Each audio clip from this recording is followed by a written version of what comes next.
ఇక డీటెయిల్గా చూస్తే కనుక ఇంకా తెలుగుల విషయానికి వస్తే బ్లడ్ ఇన్ఫెక్షన్తో హాస్పిటల్లో చేరిన బాధితురాలు ఒకేసారి 2 సర్జరీలు చేసిన డాక్టర్లు చూడండి ఇక్కడ బ్లడ్ ఇన్ఫెక్షన్ అయిందని చెప్పి హాస్పిటల్లో చేరిందంట ఒక బాధితురాలు ఒకేసారి 2 సర్జరీలు చేసిన డాక్టర్లు ఆపరేషన్కు ముందే 2,50,000 రూపాయల వసూలు వారం రోజుల తర్వాత చనిపోయిందని వెల్లడించి చనిపోయిన మనిషికి ట్రీట్మెంట్ చేశారంటున్న బంధువులు ఓకే డీటెయిల్గా చూస్తే మెడికల్ మాఫియా కంటే పెద్ద మాఫియా ఈ భూప్రపంచం మీద ఉండదు ఇక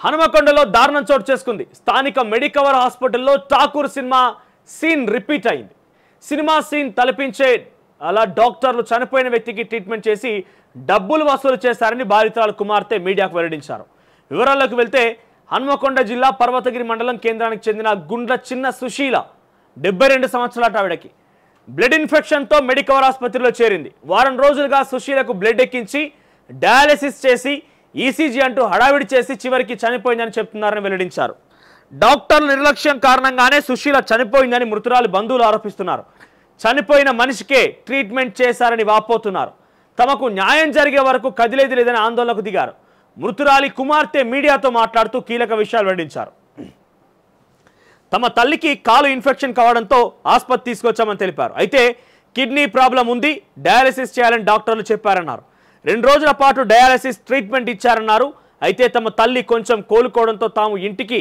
వెళ్దామని డిసైడ్ అయ్యామన్నారు అయితే అంతలోనే స్కానింగ్ రిపోర్ట్లు వచ్చాయి ఆమెకు ఆపరేషన్ చేయాలని డాక్టర్లు మరోసారి చెప్పారన్నారు అయితే వెంటనే ఆపరేషన్ చేస్తే తమ తల్లికి ఏమవుతుందోనన్న భయంతో తాము ఆలోచించుకొని 2 రోజుల తర్వాత ఆపరేషన్ చేయించుకుంటామని డాక్టర్లకు చెప్పామని తెలిపారు 2 రోజుల తర్వాత తమకు ఆపరేషన్ వద్దని ఇంటికి వెళ్ళిపోతామని చెప్పామన్నారు అయితే వెంటనే తగ్గిపోతుంది ఆపరేషన్ చేయించుకోవాలంటూ డాక్టర్లు పదే తమతో చెప్పడంతో సరే అన్నామని తెలియజేశారు ఆపరేషన్కు ముందే 2,50,000 రూపాయలు తమ వద్ద వసూలు చేశారని తెలియజేశారు తమ తల్లికి ఆపరేషన్ చేస్తున్నామని డాక్టర్లు చెప్పాలని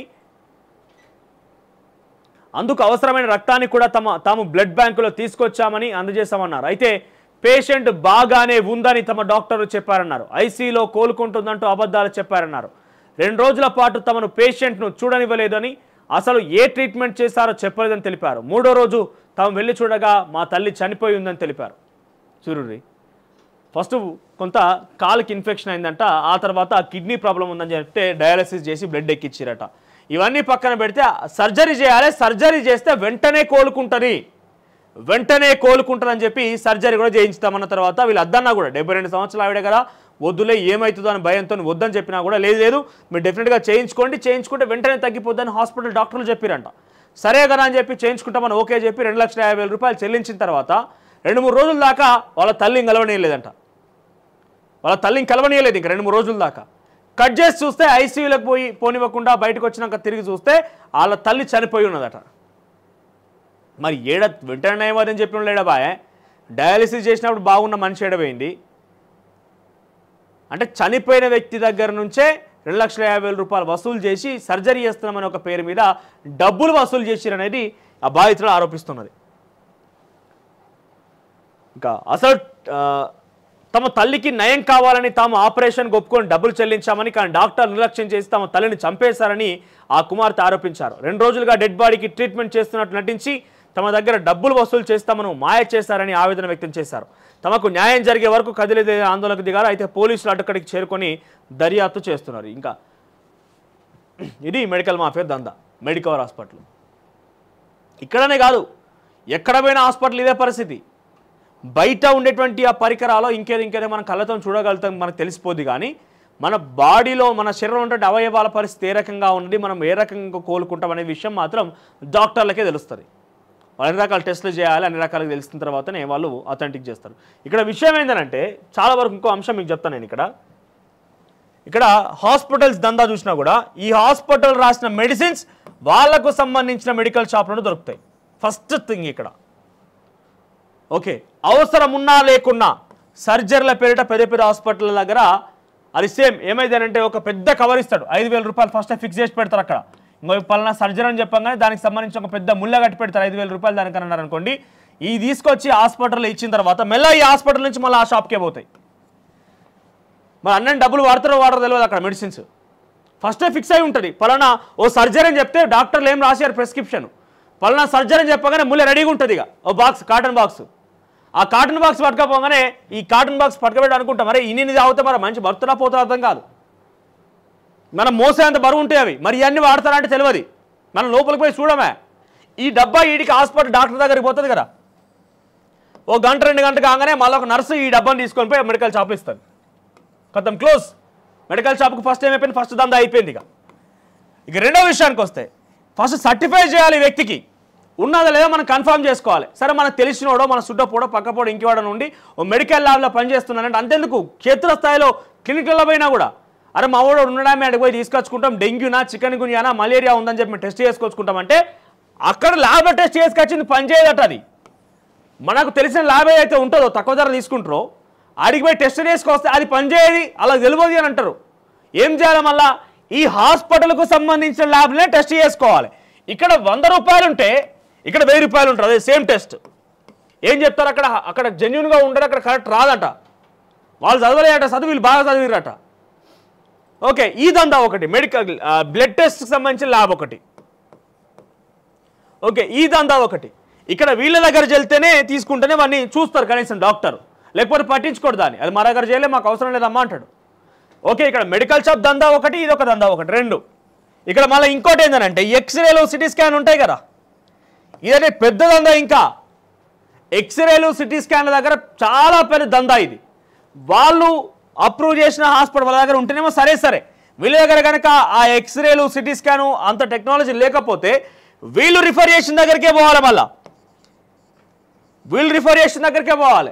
దానికి దానికి కొన్ని డబ్బులు వాళ్ళు ఎంత చేస్తారంటే ఇచ్చుడే 5,000 అంటే 5,000 ఫిక్స్. ఎందుకంటే ప్రాణం మించి ఏం లేదు కదా, మన ప్రాణం పోయినాక మన పైసలు తిరిగి వస్తాయని చెప్పి ఉన్నా లేకున్నా అప్పో సప్పో చేసి ఏడన్నా పట్టుకొచ్చి బంగారం కుదబెట్టైనా సరే పట్టుకొచ్చి ప్రాణాలు నిలుపుకోవాలని చెప్పి వాళ్ళు ఏం చేస్తారు, ఆ సర్జరీ చేసుకోవాలనో లేకుంటే ఆరోగ్యం బాగు చేసుకోవాలని అనుకుంటారు. ఇక్కడ కట్ చేస్తే ఇప్పుడు ఎంత చెప్తా అంత ఎక్స్రే దగ్గరగా ఇదో దందా. ఇవన్నీ కట్ చేస్తే ఇక హాస్పిటల్ బెడ్ ఖర్చు అని చెప్పి అవసరం ఉన్నా లేకున్నా అదేంటిది, అది ఇక్కడ పెడతారు ఈసీజీయా, ఈసీజీ అవసరం ఉన్నా లేదు. అరే జ్వరం వచ్చిందే జ్వరానికి ఈసీజీ సంబంధం ఉన్నట్టు పెట్టాలి, దానికి రోజుకు 3,000. ఓకే, ఇదో దందా అవసరం ఉన్నా లేకున్నా.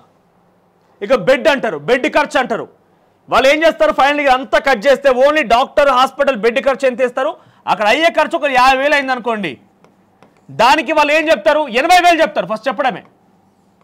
చెప్పి పాపం ఎంతో దయానీయులైనట్టుగా వాళ్ళ దగ్గర చాలా సేవా దృక్పథం ఉన్నట్టుగా వాళ్ళు ఎంతో అంటే పాపం వాళ్ళని చూసి జాలిపడ్డట్టుగా ఈ 80,000 మళ్ళీ 50,000 తీసుకొస్తారు. వాస్తవానికి 50,000 కానీ చెప్పుడు మళ్ళీ 80,000 చెప్తారు. పాపం అయ్యా మాకు లేవయ్యా మేము పోవాలనయ్యా జర చూడురయ్యా అని చెప్పి కాళ్ళ అయ్యేలు వాడి మళ్ళీ బతిలాడిన తర్వాత మళ్ళీ దాన్ని 50,000 పట్టుకొచ్చి అరే మేము బాగా చేసినాం తగ్గించినాం కదమ్మా 30,000. ఇదంతా డాక్టర్లు చేస్తారని అన్న, డాక్టర్ల పేరు మీద యాజమాన్యాలు, ఆ హాస్పిటల్ యాజమాన్యాలు చేసే పని దందా ఇదంతా. శవాల మీద పేరాలనుకుంటారు అంటారు చూసిరా, అంతా ఎగ్జాక్ట్గా హాస్పిటల్స్ పర్ఫెక్ట్ వర్కౌట్ అవుతుంది. ఎక్కడ హాస్పిటల్ చూడే పరిస్థితి. అంతెందుకు ఆర్ఎంపీలు ఊర్లో పోతే ఆర్ఎంపీల దగ్గరికి పోతే మనం పాతకాలంలో డబ్బు ఫోన్ ఉన్నప్పుడు ఎర్ర బటన్ పచ్చ బటన్ లెక్క మనకు తెలిసింది ఒకటే మందు, ఎర్రగోలి పచ్చగోలి. కాళ్ళు నొప్పులు అవుతున్నాయంటే వదే వేస్తారు, పెయిన్ కిల్లర్ వేస్తారు. జ్వరం వచ్చిందయ్యా అంటే గదే మందు. మళ్ళీ వాళ్ళు కూడా మరి ఇట్లా చిన్న దగ్గర తక్కువ తీసుకుంటా కదా ఆయన జూరాల హాస్పిటల్ పోతా అంటే వాళ్ళు రిఫర్ చేస్తారు హాస్పిటల్కి. ఇక్కడ ఆర్ఎంపీ దగ్గర రిఫర్ చేసినందుకు ఆర్ఎంపీ కూడా కమిషనే. ఆర్ఎంపీ కమిషన్ మనమే ఇవ్వాలి, ఎక్స్రే ఓన్ కమిషన్ మనమే ఇవ్వాలి, ల్యాబ్ ఓన్ కమిషన్ మనమే ఇవ్వాలి, ఇక్కడ ఏమంటారు మెడికల్ షాప్ ఓన్ కమిషన్, మొత్తం ఈ అంత దందాన్ని వ్యవస్థ నడిపించేది మన దగ్గర నుంచి. మెడికల్ మాఫియాకు మించిన బిగ్గెస్ట్ మాఫియా ఈ భూ ప్రపంచంలో ఉండదు. ఎందుకంటే మనకు తెలియదు, మన కళ్ళ ముంగంటే జరుగుతుంది కదా, మనం ఏం అనలేం. మన కళ్ళ ముంగంటే జరుగుతుంది. ఎక్కువ తక్కువ ఇవ్వనంటే పోమ అని చెప్పి సింపుల్గా లైట్గా తీసుకుంటారు. ఇంకా పెద్ద దవాఖానలకైతే పోతే ఆశ్చర్యపోతారు. మనిషి ఎక్కడో లోపల ఉంటాడు, మనం మొత్తం పీపీ కిట్లు వేసుకొని అవన్నీ వేసుకొని చాలా పకడబందీగా పోవాల్సి ఉంటుంది, హైజీన్గా ఉండాలని పంపిస్తారు. ఆ మనిషిని కరెక్ట్గా మనం 5 నిమిషాలు కలుస్తాం. మనం లక్షలు చెల్లిస్తాము, వాళ్ళని చూస్తాను పక్కబండి ఒక మెడిసిన్ ఉండదు, ఒక కత్తి ఉండదు వాళ్ళ దగ్గర. ఏమన్నా ఇస్తున్నా అంటే ఎప్పటికీ సెలైన్ లెక్తూనే ఉంటాయి కంటిన్యూస్. ఒక సెలైన్ తప్ప మనకేం కనబడదు వాళ్ళ దగ్గర.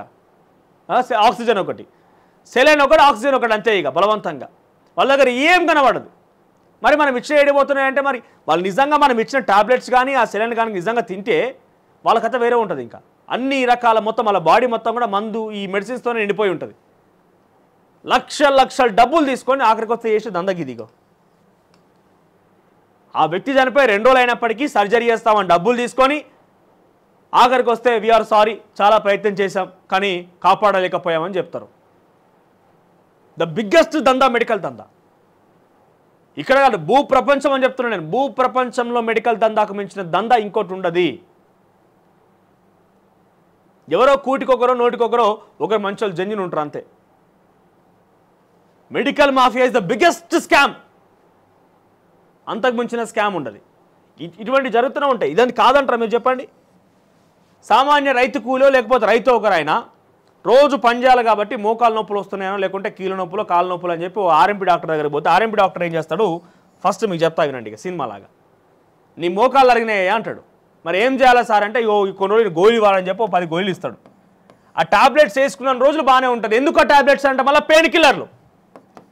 ఈ పెయిన్ కిల్లర్లు ఏం చేస్తావు? పెయిన్ కిల్లర్లు వేయంగానే కొంత నాకు ఉపశమనం జరుగుతుంది, కొంత నాకు రిలాక్స్ అవుతుందని చెప్పి మనం పెయిన్ కిల్లర్ కంటిన్యూస్గా వేసుకుంటాం. 1 నెల 2 నెలలు వేయంగానే ఈ ఎఫెక్ట్ కిడ్నీ మీద పడుతుంది. దీంతో ఏమైతే బాగా అవస్థలు పడతాం. నువ్వు ఇక్కడ కాదు, నువ్వు పెద్ద హాస్పిటల్ పో రిఫర్ చేస్తా అని చెప్పి పలానా పెద్ద హాస్పిటల్ రిఫర్ చేస్తారు ఈ ఆర్ఎంపీ డాక్టరు. పెయిన్ తర్వాత వీళ్ళు ఏం చేస్తారు? ఫస్ట్ ఏదైనా మెడిసిన్ ఇయర్, ఆయన ఆల్రెడీ మెడిసిన్ ఇచ్చింది కాబట్టి ఫస్ట్ టెస్ట్ చేసుకోవాలి. ఎక్స్రే తీసుకొచ్చుకోపో, ఎక్స్రే వీడు చెప్పినంత తీయాలి. ఆ రైతుకేం తెలుసు పాపం ఇక్కడ ఆర్ఎంపీ కమిషన్ పోతుంది అన్న విషయం. కట్ చేస్తే ఎక్స్రే చెప్పినంత తీయాలి. ఎక్స్రే అయినాక కొంత అరిగినట్టుందా ఎక్స్రే నీకు, దీనికి సరే ఒకసారి బ్లడ్ టెస్ట్ చేసుకోమని ఉన్నదా లేదు చూద్దాం, మళ్ళీ బ్లడ్ టెస్ట్. సరే మళ్ళీ 10 రోజులు, మరి అన్ని తెలిసినాక వాడు ఏం చేయాలి? జరా ఆల్రెడీ మెడిసిన్ వాడండి కాబట్టి మరి నేను పరిష్కారం చూపించాలి కదా. లేదు నువ్వు మెడిసిన్ అయితే కొన్ని రోజులు వాడిపో, 1 నెల రోజులు మెడిసిన్ వాడు, 1 నెల రోజులకు మెడిసిన్ రాస్తారు. అట్లా ఒక 2 నెలలు మెడిసిన్ వాడి ఏం కాకపోయిన తర్వాత మళ్ళీ ఆ వ్యక్తిని కంటిన్యూస్గా రానివ్వాలి కదా. మనకు ఆల్రెడీ డబ్బులు రావాలి కదా కంటిన్యూస్గా. ఈ మెడిసిన్ వాడినాక అంత ఆఖరికి వస్తే సర్జరీ చేస్తారు. ఈ సర్జరీ ఎట్లుంటుంది కథ అని అంటే, సర్జరీలో కూడా వాడు ఏ షేర్ ఇంత అయితే మొత్తం పెద్ద నెక్స్ట్ లెవెల్కి అది. మనం అసలు ఠాగూర్ సినిమాలో ఆ సిస్టమ్ ఎట్లా పెట్టిరో, ఆ సీన్ ఎట్లా పెట్టిరో ఎగ్జాక్ట్గా జరుగుతుంది. హడావిడి ఎక్కువ ఉంటుంది, మ్యాటర్ ఏముండదు ఆడ. సో ఈ దందాలకు అరికట్టాలంటే ఒకటి మనం అవగాహన తెచ్చుకోవాలి. దీంతో పాటుగా ఇటు యంత్రాంగం ఏదైతే ఉంటుందో అధికారులు, వైద్య అధికారులు కావచ్చు, లేకుంటే వైద్య శాఖ కావచ్చు, చాలా పకడ్బందీగా పనిచేసి వీళ్ళు ఎంత డబ్బులు తీసుకుంటారు, వీళ్ళకి అథెంటిక్గా తీసుకోవడమా కాదా, ప్రజల మాన ప్రాణాలకి వీళ్ళు మొత్తం పనంగా పెట్టేసి వాళ్ళు డబ్బులు చెల్లించినా కూడా వాళ్ళని ఎంత మేర వీళ్ళకి రక్షించగలుగుతారు, ఎంత అక్రమం చేస్తున్న విషయాన్ని ఈ వైద్య శాఖ కానీ వైద్య అధికారులు కానీ చూసుకోవాలి. పెద్ద స్కామ్ ఇది. మెడికల్ గురించి చెప్పుకుంటే అంతా ఇంత కాదు, పెద్ద దందా ఇదంతా. మనం అంతు చిక్కని దందా ఇదంతా. అసలైన తొలి వెలుగు. ఫాలో వాట్సాప్ @తొలి వెలుగు official.